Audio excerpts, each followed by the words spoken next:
ఈరోజు sweet corn paneer cheesy sandwich చేసుకోబోతున్నాం.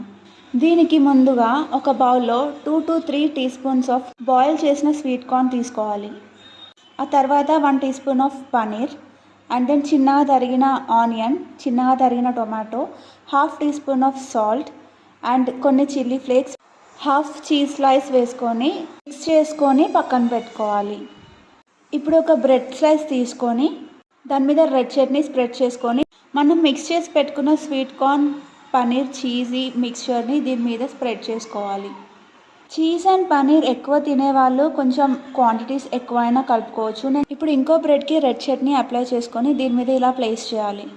ఇప్పుడు ప్యాన్కి ఆయిల్ వేసి అది హీట్ అయ్యాక మన శాండ్విచ్ని ఇలా ప్లేస్ చేసుకొని ఒక 2 to 3 minutes 2 sides రోస్ట్ అయ్యాక ఇలా ప్లేట్లోకి తీసుకొని హాఫ్గా కట్ చేసుకొని టొమాటో సాస్తో సర్వ్ చేసుకుంటే easy sweet corn paneer cheesy sandwich